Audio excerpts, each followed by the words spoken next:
तो दोस्तों, आपके लिए खुशखबरी यह है कि इस बार आपको पेंशन के लिए महीने की आखिरी तारीख यानी 28 फरवरी का इंतजार नहीं करना पड़ेगा। जी हां, ताजा जानकारी के अनुसार फरवरी महीने की पेंशन का भुगतान एक दिन पहले किया जा रहा है, यानी कि 27 फरवरी, जो कि शुक्रवार का दिन है। उसी दिन आपकी पेंशन आपके बैंक खाते में क्रेडिट कर दी जाएगी।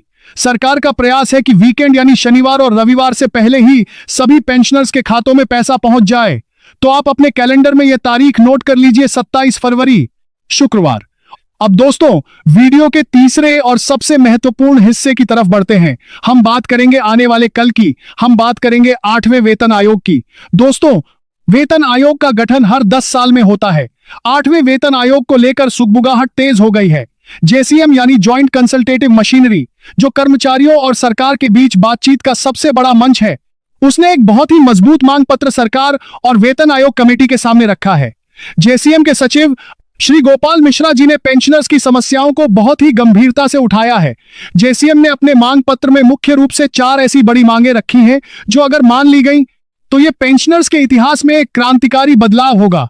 सबसे पहली और सबसे बड़ी मांग है एडिशनल पेंशन को लेकर।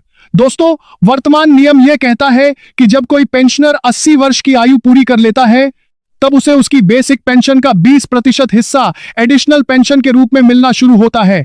लेकिन जेसीएम ने मांग की है कि एडिशनल पेंशन की शुरुआत 80 साल के बजाय 65 साल से ही कर दी जानी चाहिए। मांग यह है कि जब पेंशनर 65 साल का हो तो उसे 5% एडिशनल पेंशन मिले। जब वह 70 साल का हो जाए तो यह बढ़कर 10% हो जाए। 75 साल की उम्र पर 15% मिले और 80 साल पर 20% मिले। दोस्तों, यह मांग पूरी तरह से तर्कसंगत है, क्योंकि बुढ़ापे में दवा और इलाज का खर्च 65 साल के बाद ही बहुत बढ़ जाता है।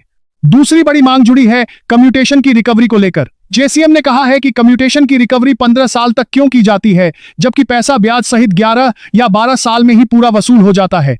इसलिए इस अवधि को घटाकर 12 साल किया जाए। तीसरी मांग है महंगाई भत्ते के फार्मूले में बदलाव, ताकि बाजार की असली महंगाई का सामना किया जा सके। और चौथी सबसे अहम मांग है पेंशन को टैक्स फ्री करना। दोस्तों, जेसीएम ने साफ पूछा है कि जब सांसदों और विधायकों की पेंशन टैक्स फ्री है, तो फिर जवानों और कर्मचारियों की पेंशन पर टैक्स क्यों? इसीलिए 8वें वेतन आयोग में इसे पूरी तरह टैक्स फ्री करने की मांग की गई है। दोस्तों, आपकी इस पर क्या राय है? कमेंट में जरूर बताएं। वीडियो को लाइक करें, शेयर करें और चैनल को सब्सक्राइब करना बिल्कुल न भूलें। जय हिंद, जय भारत। की सही जानकारी हर कर्मचारी और पेंशनर तक पहुंचे। आज की बड़ी खबर। आज हम विस्तार से बात करेंगे उस मुद्दे की जिसका इंतजार देश के 1 करोड़ से अधिक केंद्रीय कर्मचारियों और पेंशनर्स पिछले 5 साल से कर रहे हैं। जी हां, हम बात कर रहे हैं जनवरी 2020 से जून 2021 तक फ्रीज किए गए 18 महीने के महंगाई भत्ता डीए और महंगाई राहत डीआर के एरियर की। क्या अब ये एरियर मिलने की उम्मीद है? क्या सुप्रीम कोर्ट की हालिया टिप्पणी ने मामले को नया मोड़ दे दिया है? और 8वें वेतन आयोग के बीच ये मुद्दा कितना अहम हो गया है? आइए पूरी टाइमलाइन के साथ समझते हैं। पूरी टाइमलाइन। 18 महीने का डीए फ्रीज कैसे हुआ? अप्रैल 2020, कोविड काल का बड़ा फैसला। कोविड